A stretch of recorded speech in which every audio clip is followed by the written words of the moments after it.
একঘেয়ে যখন পটলের তরকারি খেতে খেতে মুখের স্বাদ বিস্বাদ হয়ে যায়, তখন এই নতুন স্বাদের তিল পটলের রেসিপিটি একবার বাড়িতে ট্রাই করে দেখতে পারো বন্ধুরা। আওয়ার ফ্যামিলি নেস্ট আমার নতুন একটা ভিডিওয়ে তোমাদের সবাইকে স্বাগত। আজ আমি তোমাদের সাথে তিল পটলের রেসিপি শেয়ার করব। নিরামিষ একটি তিল পটলের রেসিপি। এখানে আমি কিছুটা তিল নিয়েছি এবং তিলটাকে প্রথমে আমি শুকনো কড়াইয়ে প্রথমে একটু ড্রাই রোস্ট করে নেব। তিলটা আমি 3 চামচের মতো নিয়েছি। এই তিলটাকে প্রথম আমি কড়াইয়ে একটু ড্রাই রোস্ট করে নিচ্ছি। হালকা লাল রং যখন হয়ে আসবে, যখন একটু মিষ্টি গন্ধ আসবে, তখন তিলটা আমি নামিয়ে নেব। এর মধ্যে আমি 1 চামচ পোস্ত অ্যাড করছি। এবার এই তিলটা আমি জলে ভিজিয়ে নেব। জলে ভিজিয়ে 15 মিনিটের মতো আমি এটাকে রেখে দেব। তারপর এটা মিক্সির বাটিতে বেটে নেব। অন্যদিকে দেখো, আমি 4টে পটলকে এরকম হালকা খোসা ছাড়িয়ে এরকম ছোট ছোট টুকরো করে নিয়েছি। এরকম ছোট ছোট টুকরো আমি পটলগুলোকে করে নিয়েছি। কচি পটল হলে খুব ভালো হয়।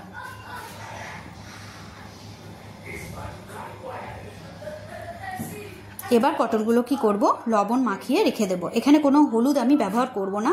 পটলগুলোকে আমি লবণ মাখিয়ে কিছুক্ষণ রেখে দেব।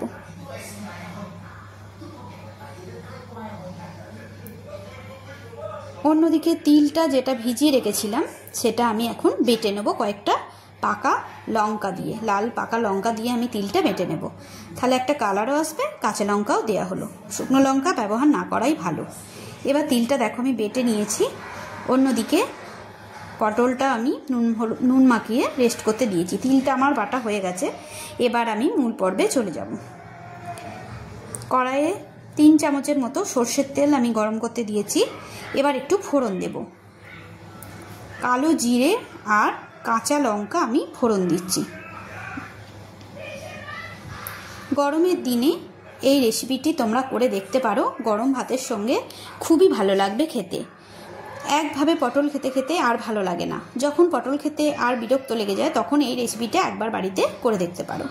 পটলগুলো প্রথমে আমি তেলে একটু ভেজে নেব। তোমাদের যদি আমার এই রেসিপিটি ভালো লেগে থাকে তাহলে অবশ্যই একটা লাইক করো এবং বন্ধুদের সাথে অনেক অনেক শেয়ার করো। আর আমার চ্যানেলটিতে যদি নতুন বন্ধু হয়ে থাকো অবশ্যই সাবস্ক্রাইব করে যেও। তেলের মধ্যে পটলগুলো আমি একটু নেড়ে ঢাকা চাপা দিয়ে দেব।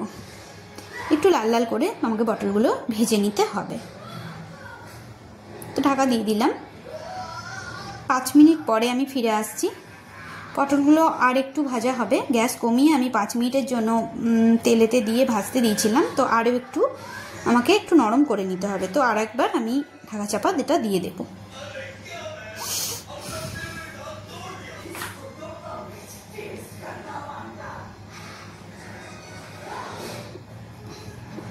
এবার আমি ঢাকা চাপা দিয়ে দিলাম। 5 মিনিট পর আবার ফিরে এলাম। পটলগুলো একদম ভাজা হয়ে গেছে, আর আমি ভাজবো না। যথেষ্ট পরিমাণে ভাজা হয়ে গেছে। এবার আমি তিল বাটাটা এতে দিয়ে দিলাম। খুবই সিম্পল একটা রান্না, কিন্তু খেতে খুব ভালো লাগে। খুবই সময় কম এবং সিম্পল একটা রান্না। কিছুই সময় লাগে না, জিনিসও কম লাগে। কিছুই না, জাস্ট তিল আর পটল, আর কিচ্ছু না, একটু লঙ্কা। এবার বাটি ধোয়া জলটা আমি দিয়ে দিলাম। একটু ফুটতে দিতে হবে। গ্যাসের আঁচটা আমি কিন্তু একদম কমিয়ে রেখেছি। অন্যদিকে ফুটতে দিয়েছি, ফুটিয়ে উঠেছে। এবার আমি লবণ দিয়ে দেবো স্বাদ মতো।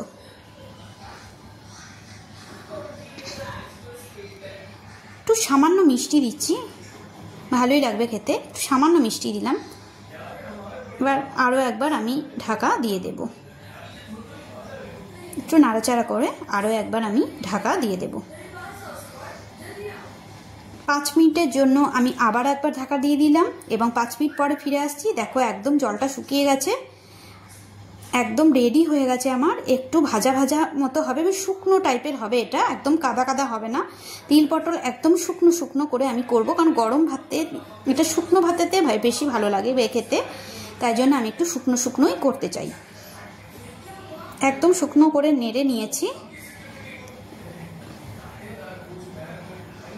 এবার আমি ওপর থেকে একটু সর্ষের তেল ছড়িয়ে দেব।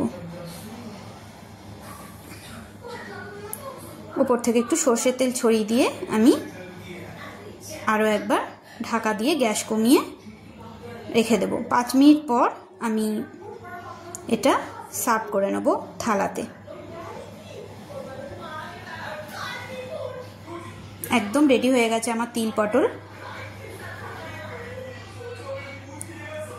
5 মিনিট পর আমি এটা সার্ভ করে নিয়েছি।